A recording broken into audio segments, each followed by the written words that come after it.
Ay, so ngayong araw na to ay aking gagawing posible ang imposible. So alam nyo ba na merong isang lugar dito na almost 2 decades na hindi pa napuntahan ni Aba. So ngayon ay gagawin ko to para sa kanya.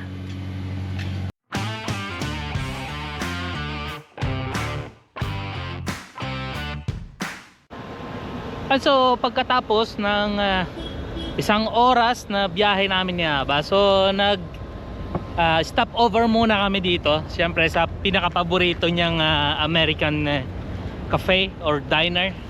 Ito yung Elvis. You have a burger here? Yeah. So may burger sila, hamburger. So grabe talaga dito sa lugar na to. So lahat talaga Elvis. Yeah, 1 o'clock, 2 o'clock. So ito na yung magiging paborito kong diner sa Israel, ang Elvis. American cafe siya. Aba, what you order? נקניקיות עם סלט. Oh, footlong. So yun yung footlong nila dito, niknikyot. סלט. Yun, so ito lang ang pagkain ko ngayon, burger. So masarap dito.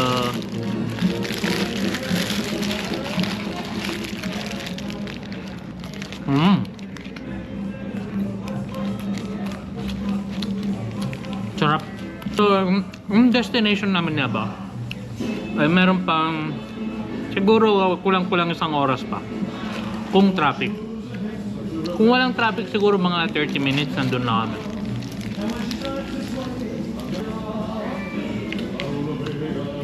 Aba, good.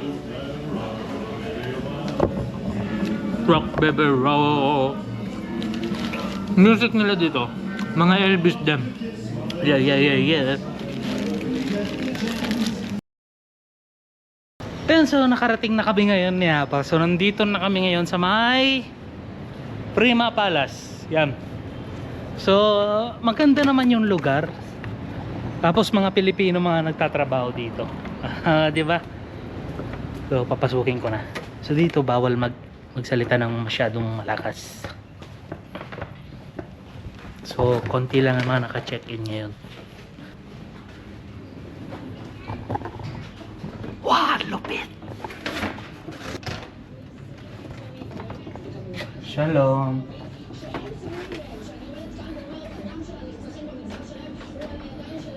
Shalom.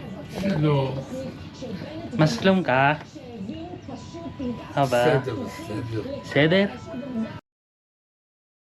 Ay, so lalabas na kami ngayon ni Haba dito sa hotel. So maglalakad-lakad kami. O, hindi masyadong mainit dito sa Jerusalem. Sakto lang. Hindi gaya sa amin na talagang sobrang init.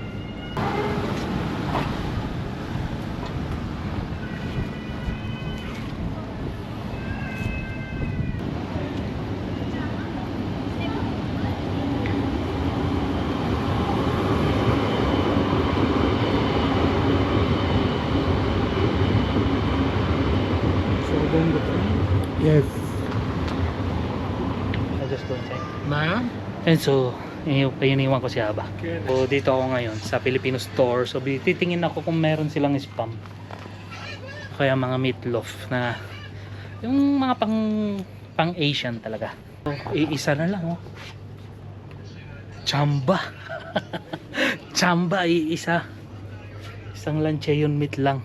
So, andito kami ngayon na Aba sa Jerusalem. Yan. Nandito kami sa Holy Land. So ito yung matagal niya nang hindi napuntahan, almost 2 decades na hindi siya nakarating ng Jerusalem. So dito kami mag-i-stay. Ay, wala, ito lang iisa. Ay, so iniiwan ko muna si Aba dun sa may falafel. So sarap ng pagkain niya dun, oh. So sabi niya Aba, naalala pa raw niya itong lugar na to. Sabi niya wala raw pinagbago. Pero sabi ko naman sa kanya, maraming nagbago. So right now, pupunta akong bibili ng ng pagkain ko, dinner ko. So sa hotel ko na lang kakainin. Aba, You eat this food here before? No. No? It's first time? Yeah. Yeah. That's the first time daw ni Aba. So mamaya, Aba, I want you to try my vegetable later in the hotel. Diba, pasubok ko kay Aba kung ano sa tingin niya about sa pinakbet. The name of the food is pinakbet. Ay, so nakauwi na kami ngayon ni Aba dito sa hotel.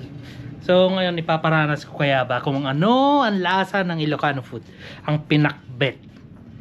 So, Aba, how's your experience in King George? Good. Great? Great. Great. This is eggplant, Aba. Eggplant. The taste is good or It's good? good. Good? Oh, so nagustuhan niya ba yung pinakbet? Oh, you want one? No. So nagustuhan naman niya pero ayaw niya kasi nga kumain na siya.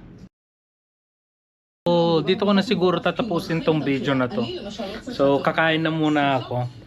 Siyempre na-miss ko ang Filipino food habang dito kami sa Jerusalem. So hugas-hugas tayong kamay. So ganito nga pala yung CR namin. Pati CR na dama.